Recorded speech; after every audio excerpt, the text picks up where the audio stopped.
Hello दोस्तों, नमस्कार। कैसे हैं आप सब? आई होप कि आप सब अच्छे होंगे। तो आप लोग क्या कर रहे हैं? पढ़ाई बिल्कुल तैयार कर लीजिएगा। हम लोग आज क्या करेंगे, प्रैक्टिस सेट हल कर रहे हैं। हिंदी व्याकरण का प्रश्न होगा। सभी प्रश्न इम्पोर्टेंट है आप लोगों के लिए परीक्षा की दृष्टि से। एक एक प्रश्न को मिस मत करिएगा, बिल्कुल ध्यान से देखिएगा। वेरी इंपॉर्टेंट प्रश्न है। तो चलिए आज के सेशन को चालू करते हैं। चलिए देखते हैं आज के सेशन का पहला प्रश्न देखते हैं। रस से सभी प्रश्न होंगे और कुछ मिक्स करके हैं सभी प्रश्न हैं, तो एक एक टॉपिक को पहले क्लियर करते हैं। पहला प्रश्न देखते हैं। आलंबन आलंबन और उद्दीपन विभावों के कारण उत्पन्न भावों को बाहर प्रकाशित करने वाले कार्य कहलाते हैं। क्या कहलाते हैं? विभाव, अनुभाव, संचारी भाव और अस्थाई भाव। तो क्या कहलाते हैं? अनुभाव कहलाते हैं। पहला होता है क्या? अनुभाव के कितने भेद होते हैं? दो भेद होते हैं, कायिक और सात्विक। पहला कौन सा होता है? कायिक होता है, दूसरा होता है सात्विक। आगे के बढ़ते हैं। निम्नलिखित में से कौन भरत मुनि के रस सूत्र का एक व्याख्याकार नहीं है? भट्टलोलट, क्षेमेंद्र, शंकुक, अभिनव गुप्त। तो देखते हैं कि कौन कह रहा है प्रश्न में। एक मिनट दिख रहा है, देख लें। तो कौन कह रहा है? भट्टलोलट, क्षेमेंद्र कह रहे हैं, शंकुक कह रहे हैं या अभिनव गुप्त। तो कौन नहीं है पूछ रहा है, तो ये तीनों होंगे। भट्टलोलट, शंकुक, अभिनव गुप्त, ये तीनों लोग हैं, पर क्षेमेंद्र नहीं हैं। आगे देखते हैं, इनके बारे में कुछ थोड़ा सा डिटेल शॉर्ट में समझते हुए चलते हैं। नाट्य शास्त्र के प्रणेता आचार्य भरत मुनि के प्रसिद्ध रस सूत्र विभावानुभाव, व्यभिचारी व्यभिचारी रस संयोग, संयोगाद्रस निष्पत्ति ही के प्रमुख व्याख्याकार भट्टलोलट, 19वीं सदी भट्ट शंकुक या 19वीं सदी भट्टनायक, 11वीं सदी में क्या हो कौन होंगे? 11वीं सदी तथा अभिनव गुप्त हैं 11वीं सदी के।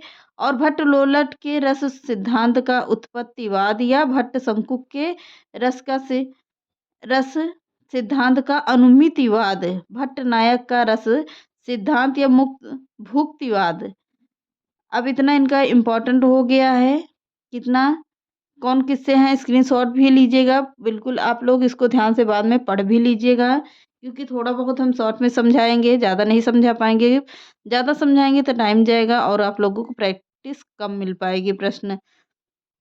तथा अनुभव गुप्त का रस सिद्धांत अभिव्यक्तिवाद कहलाता है। अभिनव गुप्त के शिष्य कौन थे? क्षेमेंद्र ध्वनि सिद्धांत के समर्थक हैं। इन्होंने कथा साहित्य सागर नामक ग्रंथ की रचना की है। कोई किस ग्रंथ की?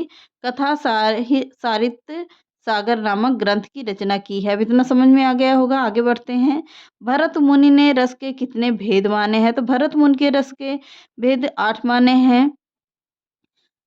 कितने? 8 माने हैं। अगर कहीं भी पूछ लेता है तो वैसे कि रसों की संख्या कितनी है, तो 9 है। और किसी ने अभी आगे पहले डिटेल देख लेते हैं, ऐसे नहीं समझाएंगे। भरत मुनि ने अस्थाई भावों की संख्या 8 मानी है और इसी आधार पर से इसकी संख्या 8 मानी जाती है, जो इस प्रकार है। श्रृंगार रस, वीर रस हो गया, हास्य रस हो गया, करुण रस हो गया, करुण हो गया, करुण या शोक हो गया, रौद्र रस हो गया, भयानक या भय हो गया, बीभत्स हो गया, जुगुप्सा जिसे कहते हैं। 8 का होगा। अद्भुत का आश्चर्य होगा। शांत रस को 9वां रस माना है, पर भरत मुनि ने शांत रस को रस नहीं माना है। आगे बढ़ते हैं। निर्वेद रस का अस्थाई भाव है। प्रश्न दिख रहा होगा। निर्वेद किस रस का अस्थाई भाव होगा? तो निर्वेद होगा शांत रस का अस्थाई भाव। यहाँ पर अभी मैंने आपको पढ़ाया भी है। आगे देखते हैं, पूरे देखते हैं। अब रसों की संख्या देख लेते हैं कितनी है। पहले फटाफट से इसको भी देख लीजिए।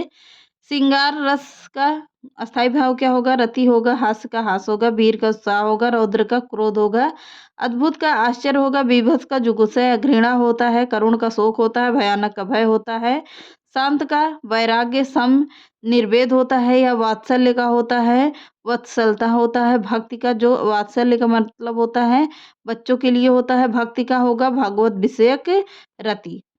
तो ये हो गए कितने रसों के पूरे संख्या हो गई। कितनी हो गई? 1 2 3 4 5 6 7 8 9 10 11वें रस। पूरा कितने रस हैं? तो कमेंट बॉक्स में कमेंट करिएगा कि रसों की संख्या पूछता है तो रसों की संख्या कितनी है? 11 रस हैं। अगर कि वैसे भी रसों की संख्या पूछता है तो 9 माने जाते हैं। अगर इसमें ऑप्शन दिए रहेंगे, आप अपने ऑप्शन के अनुसार क्या करिएगा, इसको लगाइएगा। ठीक है, अगर भरत मुनि के अनुसार पूछता है तो 8 ही लगाइएगा, इतना ध्यान दीजिएगा। आगे बढ़ जाते हैं। रस सूत्र है, क्या है? विभावानुभाव, व्यभिचारी भाव या संचारी संयोग दृश्य निष्पत्ति किस ग्रंथ में आया है? पूछ रहा है किस ग्रंथ में आया है, तो साहित्य दर्पण, नाट्य शास्त्र, गंगा रस, रस गंगाधर होगा, या 10 रूपक में है, तो नाट्य शास्त्र का है यह रस सूत्र। आगे बढ़ते हैं, इतना इम्पोर्टेंट नहीं है, उसको नहीं, छोड़ दीजिए। आगे बढ़िए। भट्टनायकम भुक्तिवाद किस दर्शन पर आधारित है? मीमांसा दर्शन, शैव दर्शन, न्याय दर्शन या सांख्य दर्शन? तो किस पर है? सांख्य दर्शन पे आधारित होगा। पहले इनकी इंपॉर्टेंट रचनाएं देख लीजिए, स्क्रीनशॉट भी लीजिएगा। आचार्य और सिद्धांत या दार्शनिक मत होगा। भट्ट लोलट किसके सिद्धांत के जनक हैं? उत्पत्तिवाद के। दार्शनिक मत क्या था इनका? मीमांसा दर्शन था। शंकुक थे अनुमितिवाद। इनका क्या था? न्याय दर्शन था। भट्ट नायक थे भुक्तिवाद के। इनका क्या था? सांख्य दर्शन था मत। अभिनव गुप्त, अभिनव गुप्त क्या थे? अभिव्यक्तिवाद, शैव दर्शन से संबंधित थे। तो चलिए, शैव का मतलब हो गया भगवान विष्णु के ऊपर उन्होंने लिखा था। आगे देखते हैं। निम्नलिखित में से कौन रस सूत्र के व्याख्याकार नहीं है? भट्ट लोलट, शंकुक, भट्ट नायक, महिम भट्ट। तो कौन होंगे? महिम भट्ट हैं। आगे देखते हैं। नंबर ना जाइएगा कि नंबर से प्रैक्टिस नहीं करवा रहे हैं, जो आप लोगों को इम्पोर्टेंट होगा वही करवाएंगे। फालतू की इधर उधर की चीज़ें, हाई लेवल का प्रश्न नहीं हलवा करवाएंगे, क्योंकि टीजीटी पीजीटी का प्रश्न है। इसमें यूजीसी और हायर एजुकेशन का भी प्रैक्टिस सेट लगे हुए हैं, तो उसको छोड़कर चल रहे हैं। तो आप लोगों के अकॉर्डिंग ही करवाएंगे, क्योंकि आप लोगों की परीक्षा है, तो हायर एजुकेशन में आप लोगों को इतना टफ प्रश्न पूछेगा ही नहीं। तो आगे देखते हैं। विभावानुभाव व्यभिचारी या संयोगवाद रस निष्पत्ति उक्त रस सूत्र सर्वप्रथम किस ग्रंथ में उद्धृत है? वही पूछ रहा है बार बार घुमा के। नाट्य शास्त्र का है। आगे देख लेते हैं। रस सूत्र याद कर लीजिएगा जरूर। तो आगे देखिए, श्रृंगार का स्थायी भाव क्या होगा? श्रृंगार का रति होता है, सभी को पता है। आगे बढ़ते हैं। अब आगे देख लेते हैं। आचार्य भरत के रस सूत्र की व्याख्या करते हुए अनुमितिवाद की स्थापना किसने की है? आचार्य भट्ट लोलट ने, आचार्य अभिनव गुप्त ने, आचार्य शंकुक ने, आचार्य भट्ट नायक ने। तो किसने किया है यह पूछ रहा है, तो आचार्य शंकुक ने किया था। अब इनके बारे में डिटेल देख लीजिएगा। इनका वाद क्या है? आचार्य कौन होंगे, मतलब कि कौन सी रचना है, और आचार्य कौन कौन है? अनुमितिवाद के शंकुक रचनाकार होंगे या आचार्य हैं। उत्पत्तिवाद के भट्ट लोलट हैं। भुक्तिवाद या भोगवाद के भट्ट नायक हैं। अभिव्यक्तिवाद के अभिनव गुप्त हैं। तो आगे बढ़ते हैं। रस संप्रदाय के प्रवर्तक हैं अभिनव गुप्त, भरत मुनि, भामह, आनंद वर्धन। तो कौन होंगे? भरत मुनि हैं, सभी को पता है। रस संप्रदाय, अब इधर देख लीजिएगा, थोड़ा सा शॉर्ट में जल्दी समझिए। भरत मुनि रस संप्रदाय के प्रणेता माने जाते हैं, और भामह अलंकार संप्रदाय के माने जाते हैं। आनंद वर्धन ध्वनि संप्रदाय के माने जाते हैं। अभिनव गुप्त सूत्र रस सूत्र के व्याख्याकार भी हैं। तो चलिए आगे बढ़ते हैं, इतना समझ में गए होंगे। आगे देखिए। सहृदय की अवधारणा किस संप्रदाय के से संबंध है? ध्वनि से, अलंकार से, रस से, वक्रोक्ति से। तो किससे है? रस से संबंधित है सहृदय। आगे देखते हैं। रस सिद्धांत निम्नलिखित में से किसकी रचना है? रामविलास शर्मा, हजारी प्रसाद द्विवेदी, रामचंद्र शुक्ल या नागेंद्र की? तो किसकी है यह पूछ रहा है? नागेंद्र की रचना है। आगे बढ़ते हैं। कुरुक्षेत्र कविता में मुख्य रस कौन सा है? उसमें कौन सा होगा? कुरुक्षेत्र कविता में सबसे ज्यादा कुरुक्षेत्र की लड़ाई जो महाभारत पर, सॉरी, महाभारत में ही हुई है, तो किसके द्वारा हुई है? वही कुरुक्षेत्र से संबंधित होगा। तो उसमें किसकी रचना ज्यादा की गई जाएगी? वीर रस की। वीर रस उसमें प्रमुख होगा। आगे बढ़ते हैं। आगे देखिए। आचार्य भरत के रस सूत्र के व्याख्याता शंकुक के सिद्धांत का नाम है? अनुमितिवाद, भोगवाद, अभिव्यक्तिवाद या आरोपवाद। तो क्या होगा? अनुमितिवाद होगा। आगे इनकी कुछ रचनाएं हैं, देख लेते हैं कौन किससे संबंधित है। भट्ट लोटलट हैं किससे? उत्पत्तिवाद या आरोपवाद से होंगे। भट्ट शंकुक होंगे अनुमितिवाद या अनुमानवाद से होंगे। अगला देखते हैं, भट्ट नायक भुक्तिवाद या भोगवाद से संबंधित है। अभिनव गुप्त होंगे अभिव्यक्तिवाद से संबंधित हैं। आगे बढ़ते हैं, चित्र तुरंग न्याय। चित्र तुरंग न्याय एक रचना है पर किस आचार्य के सिद्धांत पर आधारित है, यह पूछ रहा है। अभिनव गुप्त, शंकुक, वामन, भट्ट नायक, तो किस पर है?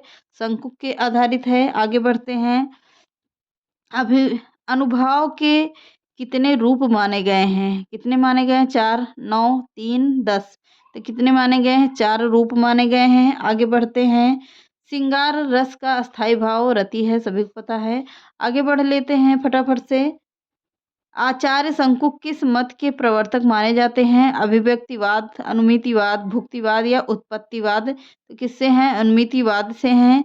आगे देखते हैं, अभिव्यंजनावाद के प्रवर्तक हैं प्लेटो, क्रोचे, अरस्तु या मार्क्स, तो कौन होंगे? इसमें होंगे क्रोचे के अनुसार है। आगे बढ़ते हैं, अब सभी प्रश्न इसमें छंद से कुछ प्रश्न होंगे, कुछ पीजीटी से होंगे, सॉरी टीजीटी पीजीटी के प्रश्न हैं, वेरी इंपॉर्टेंट हैं।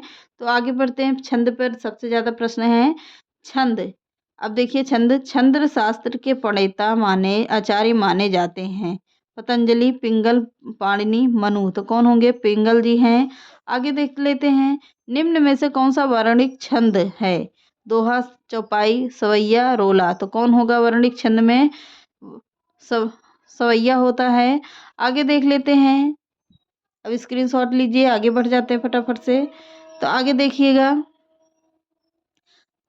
दिख रहा होगा, चरण में वर्णों की संख्या कम से कम के आधार पर इन वर्णिक छंदों की सही अनुक्रम कौन सा है? वसंत, तिलका, मंद, क्रांता, स्क्रीनशॉट भी लीजिएगा, शार्दूल, विकृत। अब इसमें सीधा पहले ऑप्शन पे चलते हैं, टाइम बहुत जाएगा। इंद्र, वज्रा, वसंत, तिलका या मंदा, क्रांता या शार्दूल या विक्रीड़ित, इसका ऑप्शन होगा डी ऑप्शन बिल्कुल सही है। इतना इम्पोर्टेंट भी नहीं, हाई लेवल का प्रश्न है ये। आगे देखते हैं, वर्णिक छंदों में किसका विचार होता है? वर्ण का, मात्रा का, मात्रा और वर्ण का, मात्रा का या वर्ण की गुणता का, तो किसका होता है? वर्ण का। वर्णिक में वर्ण का विचार होता है। आगे देखते हैं, अरात सैन्य सिंधु में सुबह डगवाग डवाग्नि से जलो, क्या कर रहा है? अरात सैन्य सिंधु में डूबा सुबह डवाग्नि से जलो, प्रवीर हो जय बनो, बढ़े चलो, किसका है? जगत जगड़ है, जगड़ रगड़, इसमें पूरा डिटेल देगा, आप लोग इसको निकालिएगा मात्रा लगा के कि कैसे पूछ रहा है कि इसमें कौन सी मात्रा होगी। थोड़ा सा शॉर्ट में बता देते हैं, जब 2 मात्रा होगी तो इसमें 2 यस के आकार का बनेगा, तो इसको 2 गिना जाएगा, 1 होगा, 2 होगा, फिर 1 होगा, फिर 1 होगा, ऐसे करके लगा लीजिएगा, टाइम बहुत जाएगा। आगे देखते हैं, या लकुटी अरुका मरिया पर राज तिहु पुर्ग को तजी डारो में प्रयुक्त छंद है, कौन सा है? सवैया छंद है, पीजीटी का प्रश्न पूछा गया है। आगे देखते हैं, इसको आप लोग मिलाकर देखिएगा, छंदबंद एक बार पढ़ लेना, यहाँ से प्रश्न बनेगा भी। घराक्षरी छंद है, मात्रिक है, वर्णिक है, आक्षरिक है या इनमें से कोई नहीं होगा, तो कौन सा होगा? वर्णिक छंद है। आगे बढ़ते हैं, निम्नलिखित में से कौन सा वर्णिक छंद है? छप्पा, सोरठा, उपेंद्र बज्रा या रोला, तो कौन होगा? उपेंद्र बज्रा है। आगे देख लेते हैं, वक्रोक्त के विरोधी आचार्य हैं भामह, रुद्रक, मम्मट, विश्वनाथ, तो कौन होंगे? विश्वनाथ जी हैं। आगे देखते हैं, मंगलकरणी, कलिमल, हरन, तुलसी कथा, रघुनाथ की, उपर्युक्त में पंक्ति में कौन सा छंद होगा? चौपाई, हरिगीतिका, रोला, मालिनी, तो कौन है? हरिगीतिका छंद है। आगे बढ़ते हैं, वर्णिक वर्णिक छंदों में गण कितने होते हैं? वर्णिक छंदों में गण के कितने प्रकार होते हैं? 4, 7, 8, 10, कितने होते हैं? 8 प्रकार होते हैं। कौन कौन सा होता है? इसमें देख लीजिएगा, यमड़, यगण, मगड़, तगड़, रगड़, जगड़, भगड़, नगड़, सगड़, इसका सूत्र है क्या? यमाता राजभान सलगा। इसी को याद कर लेना, सारे मात्रा खुद निकल आएँगे। आगे बढ़ते हैं। मात्रा क्रम की दृष्टि से दोहा के ठीक वि विपरीत पड़ने वाले छंद का नाम है क्या? रोला, चौपाई, सोरठा, हरिगीत का क्या होगा? सोरठा है। ये रहे आज के प्रश्न। तो मिलते हैं नेक्स्ट क्लास में। आप लोगों को प्रश्न अच्छे लगे तो कमेंट बॉक्स में कमेंट कर देना कि कौन सा प्रश्न अच्छा है, कहाँ पर समझ नहीं आ रहा है, क्योंकि पेपर एकदम नज़दीक हो गया। अब आज हो गया क्या, एकदम 4-5 दिन और बचे हैं। चलिए मिलते हैं नेक्स्ट क्लास में। चैनल पसंद आए लाइक सब्सक्राइब एंड शेयर कर दीजिएगा। नमस्कार।